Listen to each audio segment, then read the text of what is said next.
Yo, welcome back to the channel. So today, rather than bringing you a new product that I've come up with, all I've got is a bunch of updates for existing products. So whenever I release a product, I always do my best to develop it as best I can so that when it releases, there's no updates needed. But with over the course of time, when new things come out and I learn new things, I can improve my products a bit, so I make changes to them. A lot of the time these changes are just cosmetic, so I don't really need to make a video about it because all the guides and the build guides are all relevant and all exactly the same if things just look a little bit different than they do in the videos. But I've made some changes to a few of my products recently that really warrant me making this video and going over each point individually, just so that when people come to build and use the products, they know what to expect. So in this video today, I'm going to be going over the updates for my Naked Blackmagics, the Horus frame, and the Pandora. I've made significant changes to those three products, and that's what we're going to be looking at today. Okay, so let's start by taking a look at what I've done with the Naked Blackmagics, as that's probably the most important one. So the number one thing that has bugged me about the V2 Naked Blackmagics is that when building a 4K that you had to remove that metal plate from the main PCB, which in my experience was actually a bit dangerous because you could easily damage the main board by doing so.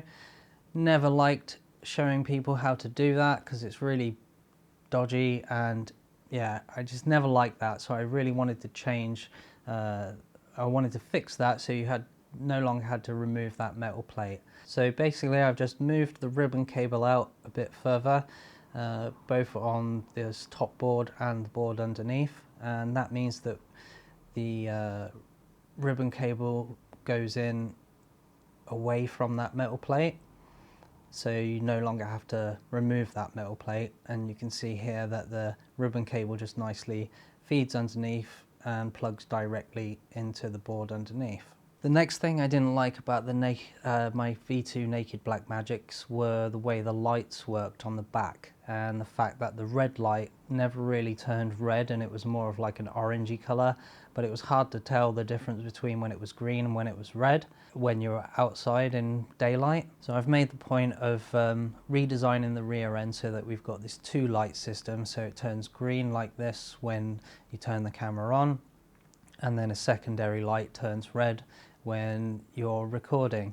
This just makes it a lot easier to see when you're outside in daylight compared to the old method.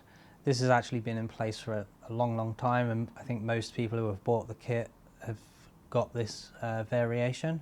The last thing for the Naked Blackmagics that I've changed is mainly a cosmetic thing, but it is slightly functional.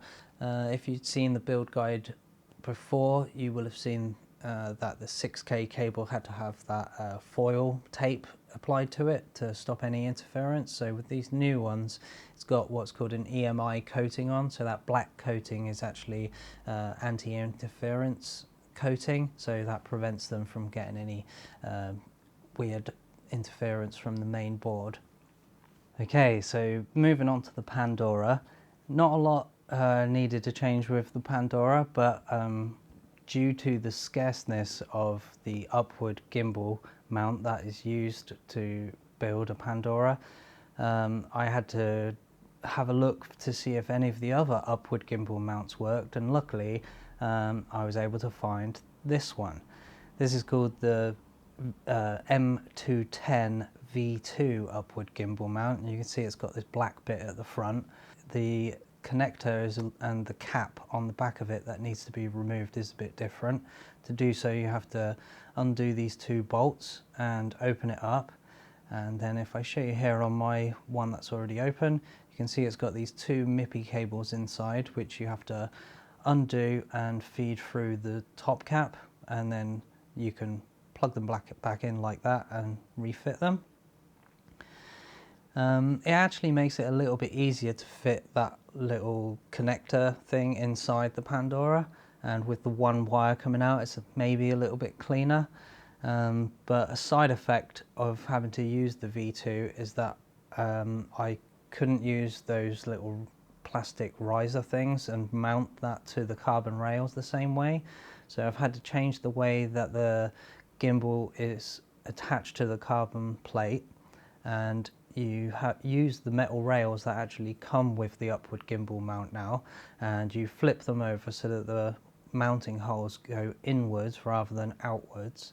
As you can see on the original, they're going out, and on my one they're going in, and then they'll line up nicely with this carbon plate, which is pre-fitted with press nuts so that you can just put bolts straight down through the gimbal mount and into the press nuts. Other than that, the Pandora power switch on the back, quite a few people have had issues with this failing, so quite early on I switched to this little black power switch that's all pre-fitted when you get it. Works just the same. It's got 2 pins, so you put one wire going in to the outside and one going out from the middle to the PDB, and just like the other toggle switch, you use that to turn the thing on and off. Okay, so the third product that I've made some updates to is my 7-inch Horus frame that's designed for carrying naked cinema cameras. These changes have been made so that it can so that you can fit the DJI O3 air unit a lot easier. So there's a new TPU mount at the back to hold it in place, and as you can see I'm using SMA connectors, pigtails coming out of the air unit and going into this newly designed top plate that, just like the Kali, has 2 mounting points for SMA connectors so that you can run nice long extended SMA antennas out the top either side of the camera. Now, my original camera mount design, that was designed for the original DJI cameras. Because of the way they've designed this O3 camera, it has to be completely different design, and I've come up with this where it actually curls inwards rather than outwards. This is because it's got a really wide field of view on the side, so to get all the carbon out of view you have to cut it away like this. But on the top and the bottom you can have this standoff sticking out so that the camera is still nicely protected. So all my naked cinema frames, so the Kali and the Horus, both use little mounting plinths that raise the naked camera off of the frame slightly because of all the bolt heads on the top plate. Now I've done these out of resin, I've done these out of MJF as well, but then I just recently started doing them out of carbon fibre, and it just works much better. So it's carbon fibre with a press nut fitted inside, and they're bolted onto the frame where you mount the naked camera, and that just raises it up enough so that the bolt heads from the frame don't touch the naked camera, so it's completely independent from the frame and the alpha gels can do their job properly. Yeah, so I'm really pleased how all these changes work out, and once you put the camera on top of the Horus you can see it all come together and how it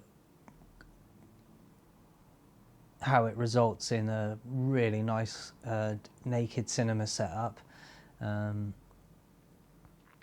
That should have better range now because being able to put the antennas in a better place. I've been enjoying that a lot with the Kali, so it would be good. It's going to be nice to offer that with the Horus as well now. Okay, thanks for sticking with me to the end. So those are the 3 products that I've made updates to, and yeah, I'm sure you're going to appreciate the updates and the fact that I've had to make a video to show you them. Yeah, it'll stop any confusion when you get your kits and go to build it and it doesn't look anything like my build guides. This will be the video that I send everyone to when they get confused. Hope you like the updates, and I've got some cool things coming soon, so stay tuned and I'll see you in the next one. Laters.